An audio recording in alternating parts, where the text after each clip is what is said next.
Bienvenidos a todos una vez más. Damos gracias al Señor por sus vidas. Gracias al Señor por su fidelidad. Estamos aquí una semana más, gracias al Señor.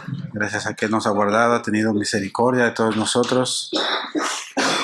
Y queremos escuchar su palabra, ¿verdad?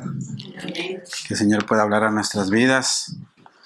Que el Señor siga obrando en nuestros corazones por su gracia, por su bondad, ya que todo es por pura gracia, mis hermanos. Quiero, mis hermanos, invitarles a que preparen sus Biblias. Vamos a continuar con la enseñanza, con la carta de Juan, la primera carta de Juan. Seguimos en este estudio, mis hermanos.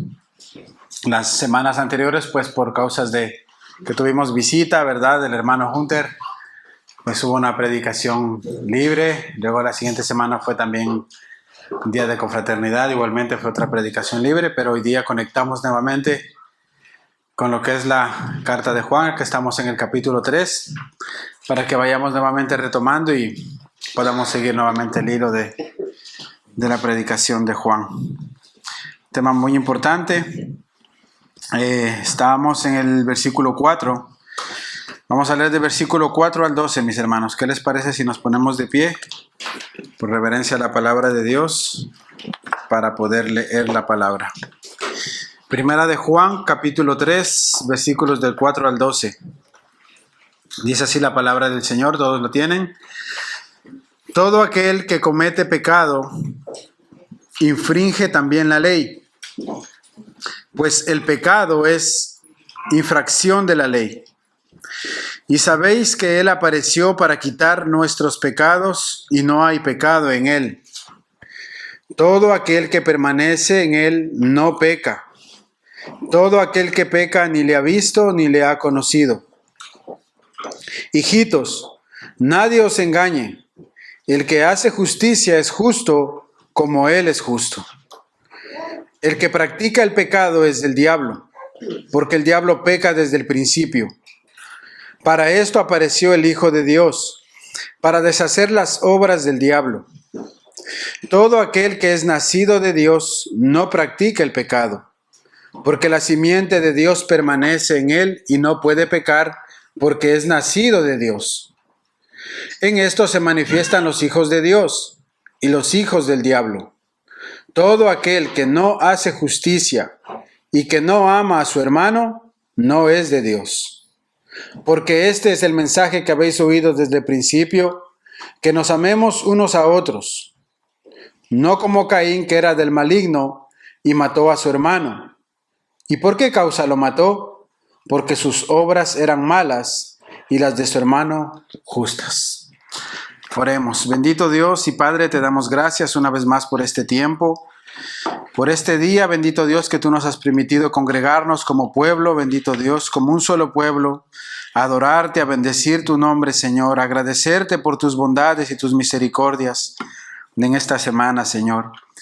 Y en esta hora queremos venir delante de ti, delante de tu presencia, Señor, rogando que por las misericordias de Cristo, Señor, tú nos permitas venir delante de ti, Señor, y escuchar tu palabra, y que ella pueda hacer tu obra en medio nuestro, bendito Dios, y que todo sea para la gloria de tu nombre, Padre eterno.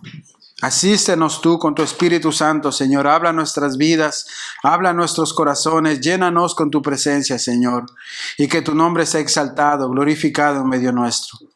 Te lo pedimos en el nombre de Jesús. Amén. Pueden tomar su asiento, mis hermanos. El título de este mensaje, para los que apuntan: el que practica el pecado no es de Dios. El que es de Dios practica la justicia. El que practica el pecado no es de Dios. El que es de Dios practica la justicia.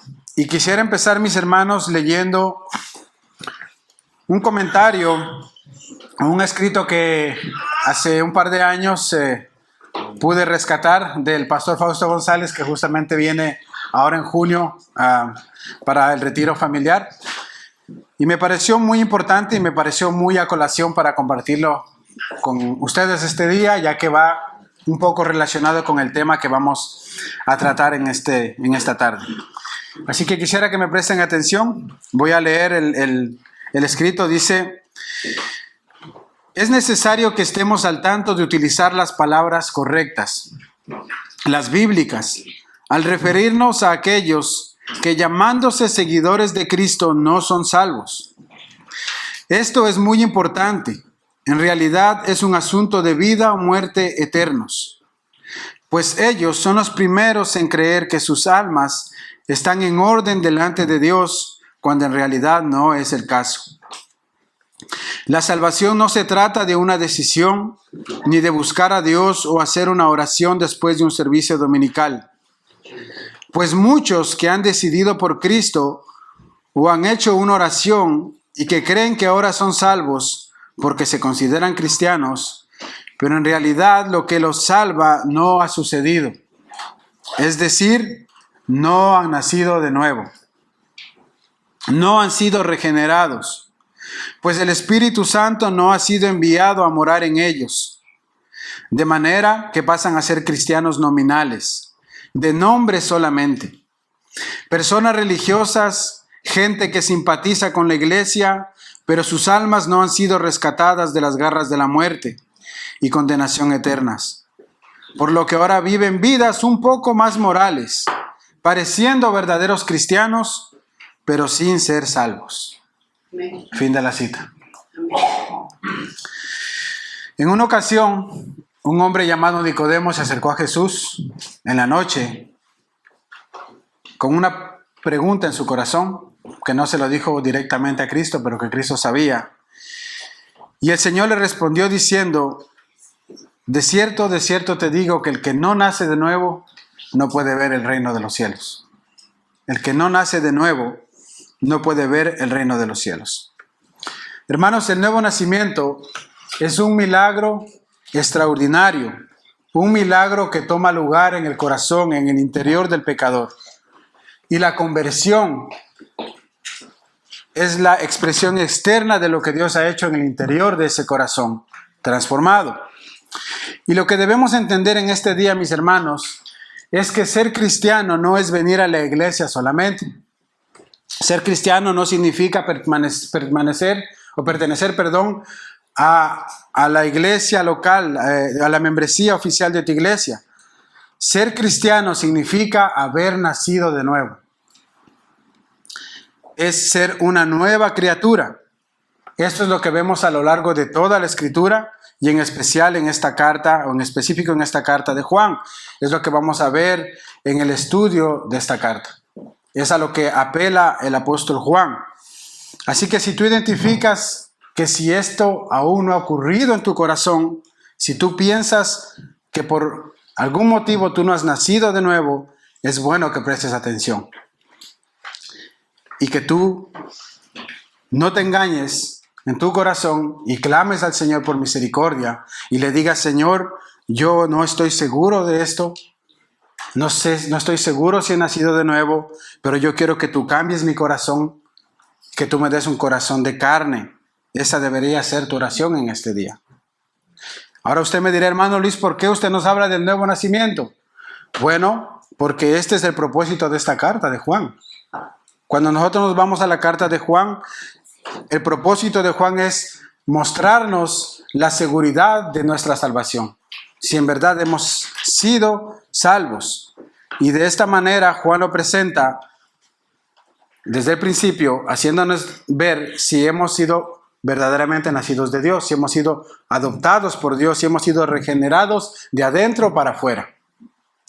Saben, mis hermanos, lamentablemente las iglesias cristianas están llenas de personas que les encanta el cristianismo.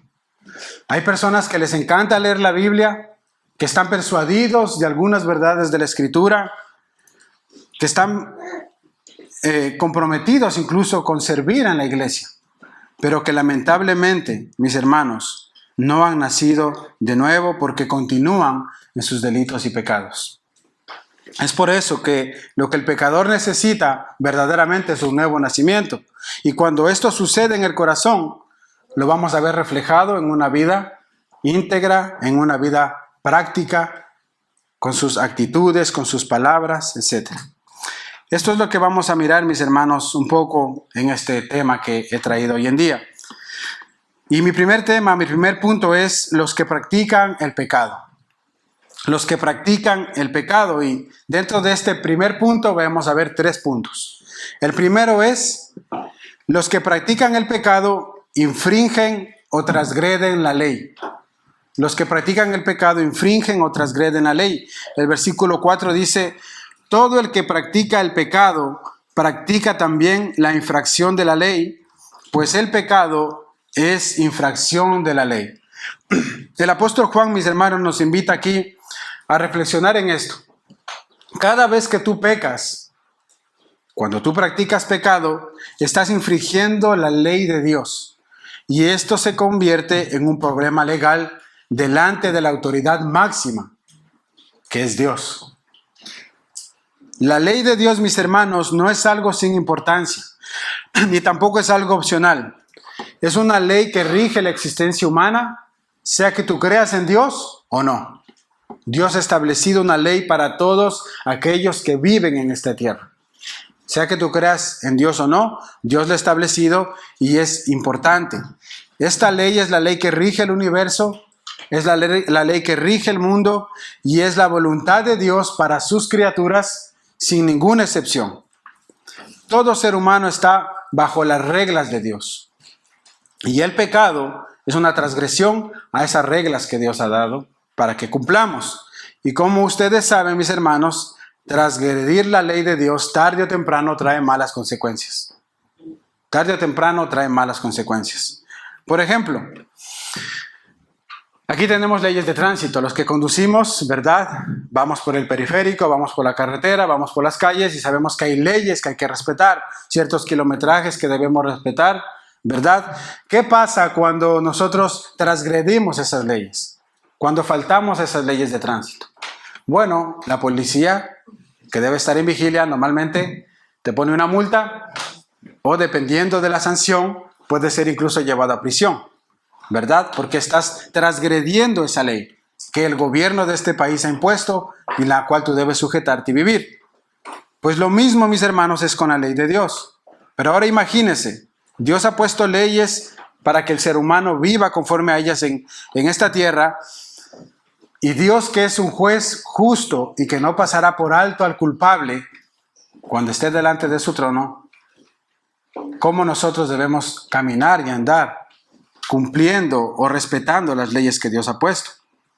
Este mundo, mis hermanos, ha sido creado por un Dios justo. Él ha dado leyes justas que el hombre debe respetar. Pero cuando esto no sucede así, el hombre se convierte en transgresor de la ley y convierte ese problema en un problema legal delante del tribunal de Dios. Ahora, esta transgresión de la ley, mis hermanos, se originó en los cielos. ¿Sabía eso? La transgresión de la ley de Dios, de lo que Dios ha establecido, se originó allá arriba en los cielos. Por ejemplo, Satanás quiso ser como Dios y él quebrantó el primer mandamiento de honrarás al Señor tu Dios con todo tu corazón. Satanás transgredió esa ley. Satanás también no honró a su Padre Creador, que es el 5º mandamiento. Mató porque introdujo el pecado, que es el 6º mandamiento. Levantó falso testimonio y codició, que es el 9º y el 10º mandamiento. Y por causa de esto vino al mundo la muerte. Ahora, luego de esto, cuando Adán y Eva, ya los hombres, el hombre creado, hombres que nos representaban a nosotros, aunque ellos no tenían los 10 mandamientos como tal, transgredieron una ley que Dios les dio también ahí en el Edén. Dios les había dicho a ellos que no comieran del fruto del conocimiento del bien y del mal. Pero ¿qué hicieron ellos? Engañados por la serpiente, transgredieron la ley que Dios les había dado, ¿verdad? Entonces, eso se originó desde mucho antes. Y de ahí en adelante, mis hermanos, todo hombre que nace en esta tierra es considerado transgresor de la ley de Dios. Y esto nos mete en graves problemas con la justicia de Dios. Estamos en problemas. Porque desde que nacemos, desde pequeñitos, somos transgresores de la ley de Dios. Y Dios no va a pasar por alto al culpable. Otro pequeño punto, un segundo punto aquí en el primer punto. El que peca, el que transgrede la ley de Dios, vemos acá, dice que el que vive practicando el pecado prueba que no ha conocido a Dios. El que vive practicando el pecado prueba que no ha conocido a Dios. Dice el versículo 6, todo el que permanece en él no peca. Y todo aquel que peca ni le ha visto ni le ha conocido. En el lenguaje bíblico, mis hermanos, de conocer a Dios quiere decir que has sido salvado por Él. Quiere decir que tú tienes comunión íntima con Él. Esto es conocer a Dios. Y cuando tú tienes esta experiencia extraordinaria en tu vida y maravillosa de comunión con tu Dios, no hay manera que tú puedas seguir siendo la misma persona. Debe haber un cambio de actitud, un cambio de mente, un cambio en la manera de pensar y de actuar. Por eso es que una vida de pecado prueba que entonces no has tenido esa experiencia relacional con Dios, de conocer a Dios. No estás satisfecho de haber conocido a ese Dios creador tuyo y por eso sigues pecando. John Piper, en un comentario acerca de esto, dijo: el pecado es lo que haces cuando tu corazón no está satisfecho con Dios. El pecado es lo que tú haces cuando tu corazón no está satisfecho con Dios y quieres buscar satisfacción pecando, ¿verdad? Seguramente en este punto muchos pueden decir: sí, hermano Luis, pero usted no me va a decir que usted no peca. Todos pecamos. Y es verdad, todos pecamos. Pero la diferencia es que el cristiano nacido de nuevo, el cristiano nacido de Dios, no practica el pecado como un estilo de vida. Y es ahí donde, como dicen muchos, donde separan los niños de los hombres. Es ahí donde separamos estas dos cosas. El cristiano que ha nacido de nuevo está guardando su corazón todos los días, en comunión con Dios, en sometimiento a la palabra de Dios. Está guardando su corazón para no pecar contra el Señor. ¿Por qué, mis hermanos? Porque nosotros somos tentados a pecar con el pensamiento, con nuestras malas actitudes, con nuestras palabras, ¿verdad? Pero cuando eres cristiano y el Espíritu Santo está en tu corazón, tú vas a luchar para no cometer esos pecados, ¿verdad? Entonces, cuando el cristiano peca, inmediatamente el Espíritu Santo trae arrepentimiento a su corazón, trae convicción de pecado. Tú pides perdón al Señor, porque por eso cuando leíamos los primeros capítulos de Juan, cuando Juan decía que el que ha pecado, abogado tenemos ante el Padre, a Jesucristo el justo, y que si nosotros confesamos nuestros pecados, Él es fiel y justo para perdonarnos. Entonces el cristiano tiene esta verdad, y cuando tú pecas, eres tentado a pecar, tú puedes venir delante de Dios y pedir perdón, porque hay un arrepentimiento en tu corazón. Pero el que no tiene a Dios en su corazón, el que no le ha visto ni le ha conocido, vive pecando todos los días como una práctica normal. Vives practicando. Entonces no es lo mismo practicar el pecado que pecar. No es lo mismo jugar de vez en cuando un partido de fútbol los hermanos de la iglesia que practicar fútbol todos los fines de semana. Hay aquí jóvenes que juegan fútbol todos los fines de semana, están en un equipo reglamentario, ellos practican ese deporte. Pero nosotros jugamos de vez en cuando. Es más o menos lo mismo. El cristiano a veces peca con pensamientos, con actitudes, porque todavía nuestro corazón está siendo transformado de gloria en gloria a la imagen de Cristo. Amén. Pero no nos deleitamos en ese pecado. Todo lo contrario. Lloramos, lamentamos, luchamos, le pedimos perdón a Dios. El que no ha conocido a Dios se deleita. Planifica lo que va a pecar el día de mañana. Planifica la mentira, planifica el engaño, el robo que va a hacer. ¿A quién va a engañar? ¿Verdad? Entonces hay una diferencia entre el que peca y el que practica el pecado. Y aquí Juan se está refiriendo al que practica el pecado. Todo aquel que practica pecado no ha conocido a Dios ni le ha visto. Eso es lo que dice Juan. No ha nacido de nuevo, por eso se deleita en su pecado. Ahora, ¿puede ser que un cristiano creyente nacido de nuevo sea engañado? Sí. Puede ser que seas tentado. Puede ser que tú comiences a inquirir en pecado. Y como dijo también el pastor Miguel Núñez en una frase, cuando un creyente comienza a vivir en la práctica del pecado, su tendencia es alejarse de aquellos que pueden confrontar su pecado. Mira bien, cuando un creyente comienza a vivir en la práctica del pecado, un creyente, has nacido de nuevo, eres creyente, llevas años en la iglesia, te congregas, pero eres tentado a pecar y se convierte ese pecado en una práctica en tu vida y se te hace difícil dejarlo, la tendencia más probable es alejarte de aquellos que confrontan tu pecado. Ya no quieres venir a la iglesia, te dejas de congregar porque ahí va a estar el pastor que me va a llamar la atención, ahí está el hermano que me va a decir qué estás haciendo, y te comienzas a alejarte y comienzas a faltar a la iglesia, alejarte de tus hermanos porque no quieres ser confrontado con tu mal proceder, porque te estás deleitando en ese pecado. Una tercera cosa que vemos, mis hermanos, en este texto es que el que vive practicando el pecado prueba que es del diablo. Es lo que dice Juan en el versículo 8. El que practica el pecado es del diablo. Así, porque el diablo ha pecado desde el principio. Quien hace el pecado una práctica normal y disfruta sin convicción de lo que está haciendo, mis hermanos, esto supone, como dice el texto, que eres del diablo. Eres del diablo. Hoy en día, mis hermanos, existen personas que no creen en estos conceptos como el infierno, como el diablo. Piensan que estas cosas son cosas místicas de siglos pasados y que con la tecnología y las invenciones que hay hoy en día ya ni deberíamos estar pensando en esas cosas, que son mitos. Esto del infierno, esto de Satanás y el diablo, ¿verdad? No sé si usted ha escuchado. Pero la Biblia, mis hermanos, que es la palabra de Dios, que es inmutable, que es verídica, que es real, dice que si usted peca y se deleita en su pecado, usted es un hijo del diablo. Porque el diablo no es una figura mítica, el diablo es un ser real que está aquí desde el principio para matar, robar y destruir, y que anda como león rugiente buscando a quien devorar. Satanás es un ser real, no es mítico. Si haces las obras del diablo, si tú recibes todo lo que él ofrece, si te entras por todas las puertas que Satanás te abre, no hay razón para que tú no pienses que no eres del diablo. Si amas las cosas de este mundo, las fiestas, las borracheras, las orgías, si te entregas a los malos deseos, no hay razón para decir que tú perteneces a Dios, porque lo cierto es que tú estás bajo el dominio de Satanás. Amén. Mire lo que dice Juan, no primera de Juan, sino el Evangelio de Juan 8, versículo 44, cuando Jesús se dirige a aquellos hombres religiosos, que ellos decían, nuestro Padre es Dios, nuestro Padre es Abraham. ¿Qué les dijo el Señor aquí en el Evangelio de Juan 8, versículo 44? ¿Vosotros sois qué?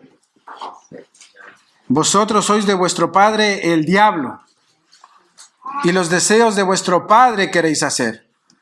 Él es homicida desde el principio y no ha permanecido en la verdad, porque no hay verdad en él. Cuando habla mentira, de suyo habla, porque es mentiroso y padre de mentira. Ay, si tú dices una mentira, estás haciendo lo de tu padre el diablo. Estás mintiendo como él. ¿Sí ve?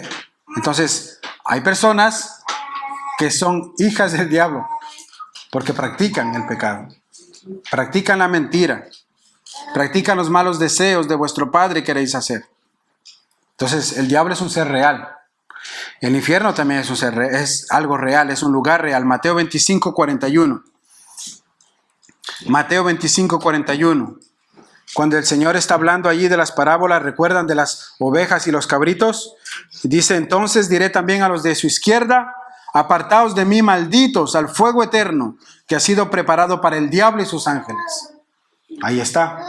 Tenemos la figura del infierno, tenemos la figura de Satanás. No es un mito, es una realidad. Y los que pecan y viven practicando el pecado, se conducen conforme a su padre el diablo, pero al final recibirán una retribución parecida, que serán lanzados al lago de fuego y azufre. Es lo que nos enseña la palabra de Dios. Los que practican pecado, entonces, transgreden la ley de Dios, prueban que no han conocido a Dios y prueban que son del diablo. Eso es lo que vemos en este primer punto.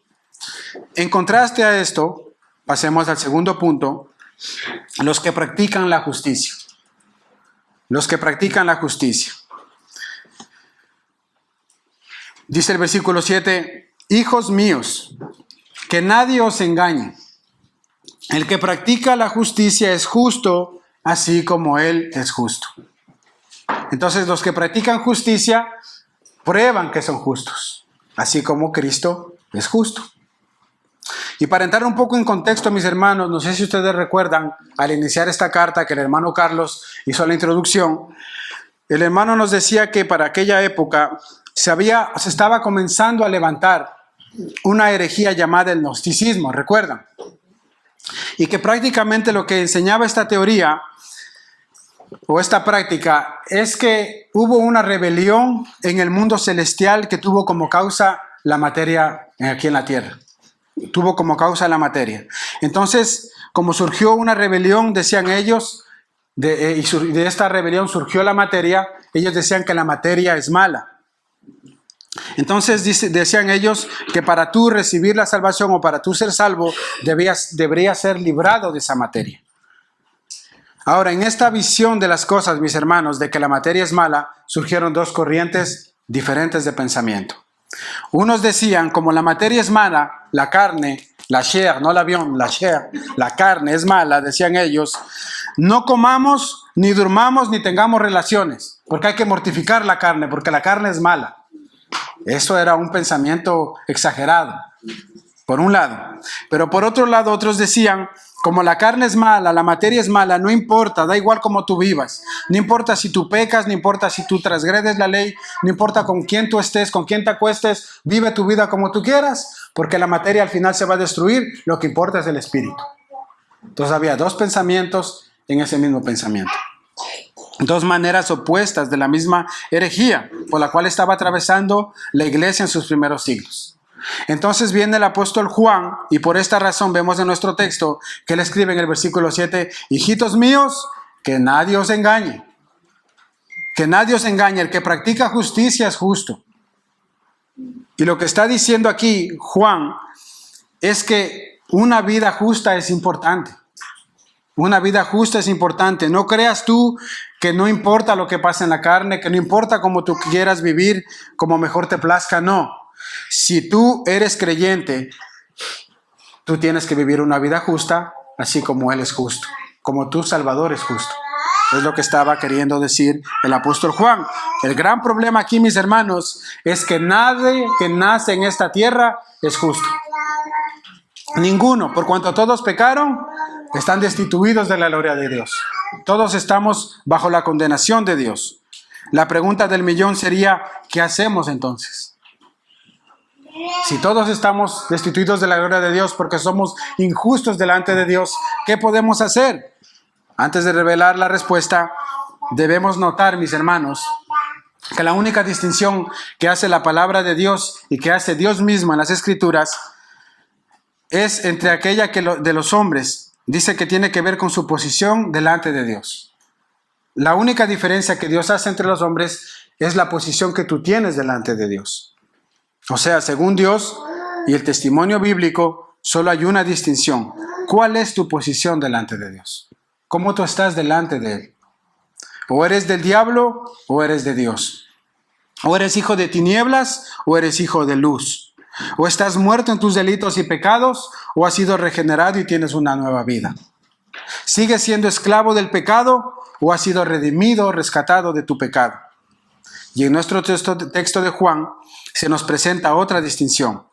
Y dice, o has sido justificado por Cristo o estás condenado. O eres justo o eres injusto. Es lo que Juan está planteando aquí en esta carta. Volviendo a la pregunta, si nadie en esta tierra es justo, ¿qué hacemos entonces? Bueno, la única manera para tú ser declarado justo delante de Dios es que Él te acredite a tu cuenta la justicia de Cristo a tu favor.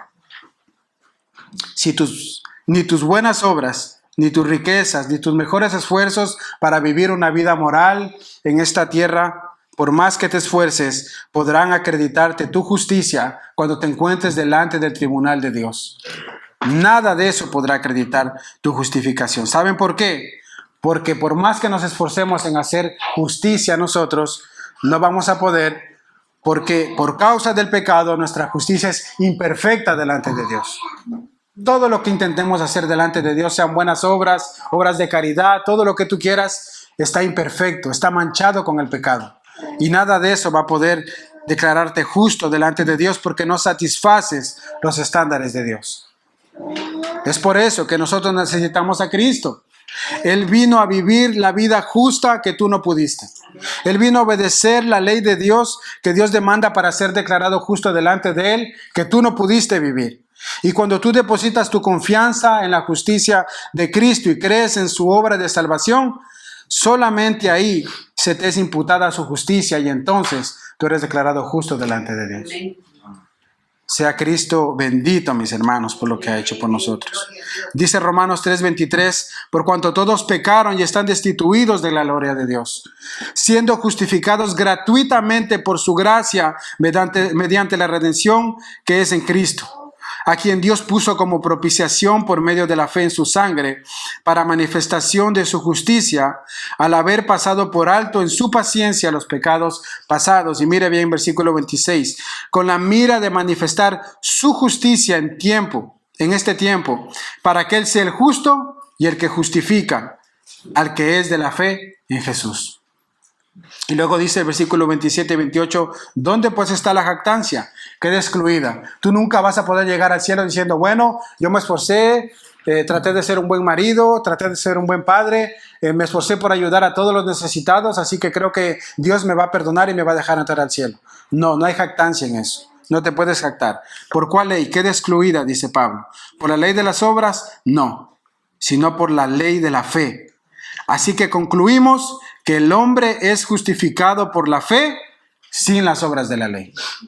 La única manera de que tú puedas ser justificado delante de Dios es por medio de la justificación de Cristo en la cruz, a tu favor. El que hace justicia entonces es justo, y esa justicia se verá reflejada en nuestra vida. Cómo nos conducimos en nuestras prácticas, cuáles son nuestros hábitos, cuáles son nuestras palabras, cuál es nuestra conducta, cuando estamos a solas y cuando estamos en la iglesia.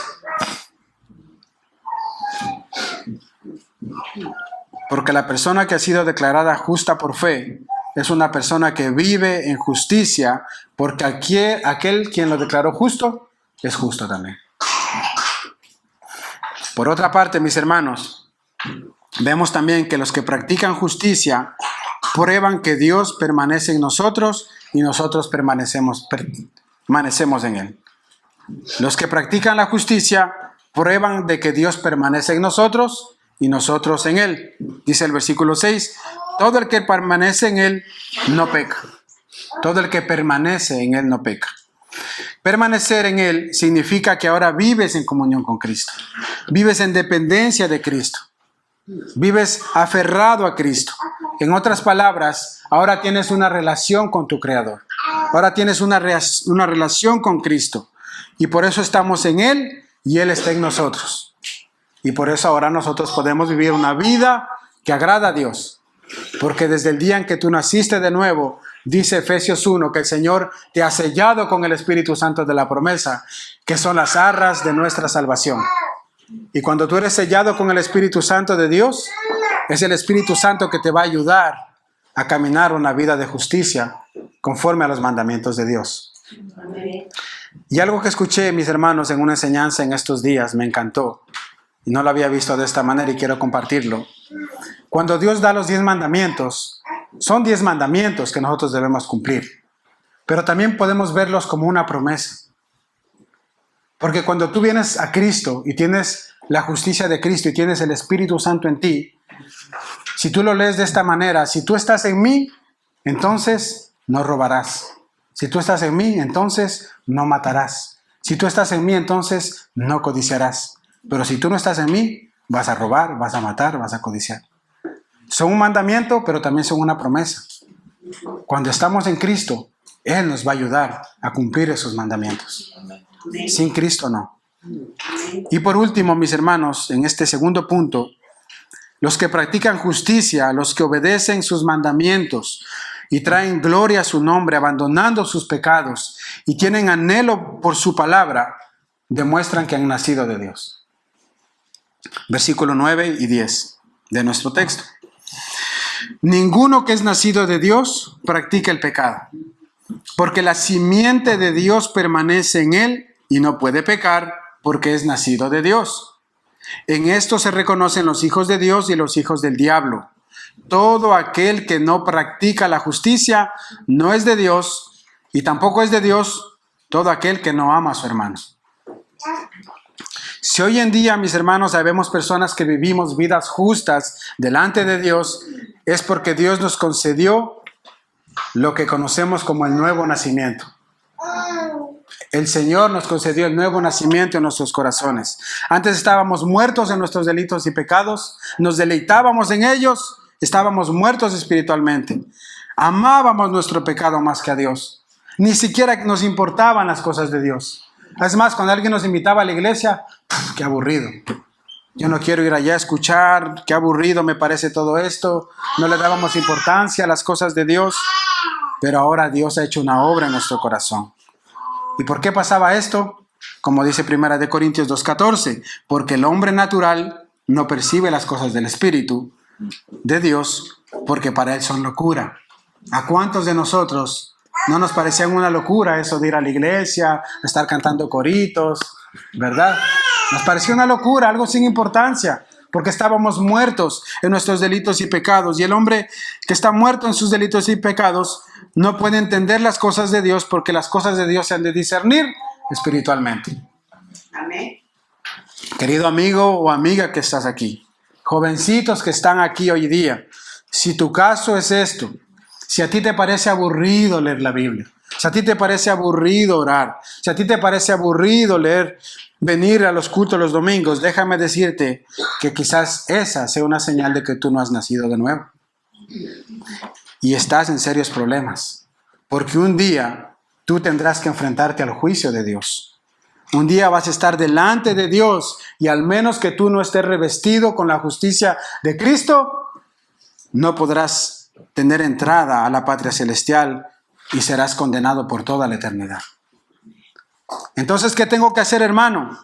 Pues lo primero que tienes que hacer es no dejar de venir al culto. No dejes de congregarte. ¿Por qué? Porque a Dios ha dispuesto en su bondad salvar por medio de su mensaje a los que tienen fe, aunque este mensaje te parezca una tontería. 1 Corintios 1:21. Dios ha dispuesto en su bondad salvarte por medio de su mensaje. La fe viene por el oír y el oír por la palabra de Dios. Cuando tú vas escuchando la palabra de Dios, estás convencido de su verdad, tu fe se va fortaleciendo y Dios en su misericordia rescata tu corazón de la inmundicia y la maldad. Por eso no dejes de congregarte, aunque te parezca aburrido. No dejes de congregarte y empieza a clamar a Dios que tenga misericordia de tu alma. Empieza a clamar a Dios que abra tus ojos, que te conceda nacer de nuevo, para que tú comiences a percibir las cosas del Espíritu y te deleites en la palabra de Dios. El que está muerto en sus delitos y pecados no sabe llorar por sus pecados, no sabe reconocer sus faltas y en lugar de arrepentirse busca culpables alrededor, busca culpables en las circunstancias que me tocó vivir, pero no reconoce nunca sus faltas. El que está muerto espiritualmente ama las cosas de este mundo y le parecen más importantes que las cosas de Dios. ¿Saben por qué? Porque ese hombre está muerto en sus delitos y pecados y se deleita en esas cosas. Y así anduvimos muchos de nosotros en otro tiempo, pero por la gracia y la bondad de Dios que Él nos ha hecho nacer de nuevo. Y estamos aquí buscando su rostro. El nuevo nacimiento entonces es algo natural. Usted recuerda, mis hermanos, antes de ser cristianos, aquellos tiempos cuando a usted le importaba muy poco leer la Biblia. Usted recuerda que no le importaba para nada buscar la santidad ni la gloria de Dios en su vida. Hasta que un día por su gracia el Señor llegó a su corazón, lo cambió, quitó la venda de sus ojos, quitó lo que tenía cegado sus ojos y de repente usted le comenzó a interesar las cosas de Dios. Comenzó a leer la Escritura, a leer la Biblia, a relacionarse con sus hermanos y ahora quiere venir a la iglesia, quiere cantar con ellos, quiere escuchar la predicación del Evangelio. Ahora usted ya no quiere más vivir en una vida de mentira. Usted ya no quiere juntarse con esos amigos mundanos que lo incitaban a otras cosas. Y cuando está con ellos ahora quiere compartirles, quiere predicarles la palabra de Dios. Ahora usted ya no habla palabras obscenas. Ha abandonado la idea absurda de estarse marcando su cuerpo con tatuajes, con piercings y todo este tipo de cosas, porque ahora ha entendido que somos el templo del Espíritu Santo y que debemos guardar nuestro templo para el Señor. Ahora más bien queremos adorar a Dios con nuestros hermanos. Ahora más bien queremos congregarnos porque Dios ha obrado el nuevo nacimiento en nuestros corazones. Y eso todo ha sido por su pura y bendita gracia. Cuando tú naces de nuevo, ya no eres la misma persona.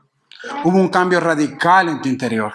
Tu familia lo nota, tu esposa lo nota, tus hijos lo notan, en tu trabajo, en tu escuela los notan. Dios removió de ti la naturaleza corrompida y viciada por el pecado, y ahora tu vida refleja el fruto del Espíritu, porque ahora la simiente de Dios, el Espíritu Santo, está en ti y mora en ti, porque Dios ha hecho esa obra en tu corazón.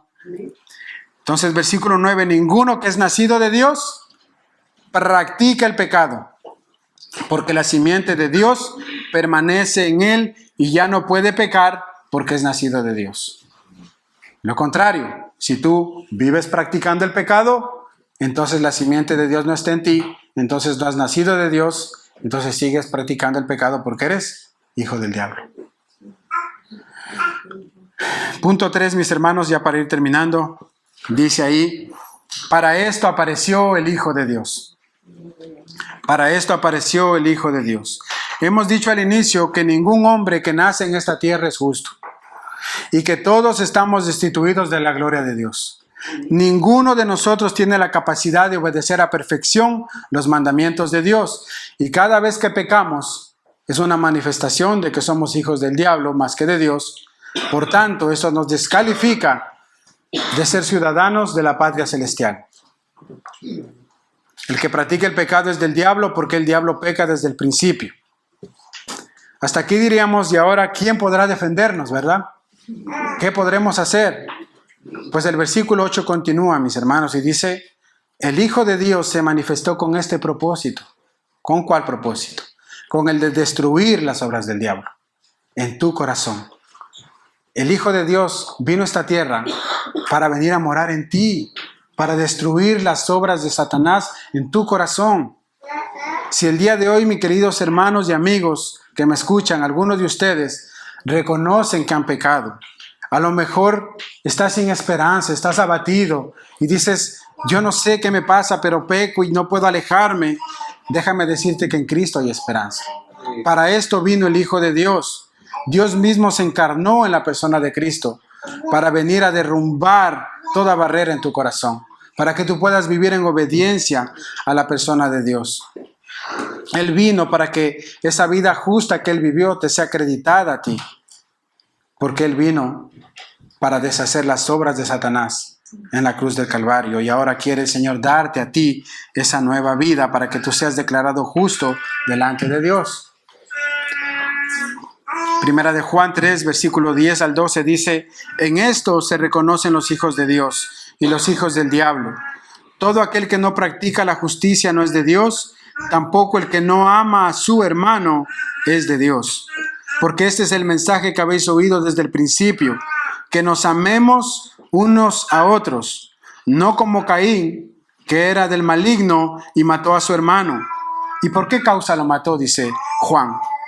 Porque sus obras eran malas y las de su hermano justas. Una señal específica, mis hermanos, de que tú has nacido de nuevo, una señal específica de que tú has nacido de nuevo, según este texto, es que ahora amas a tu hermano en la fe. Es decir, que la justicia de Cristo, que te ha sido acreditada en tu corazón, imputada en tu vida, ahora va a reflejarse en el trato que tú vas a tener con tus hermanos.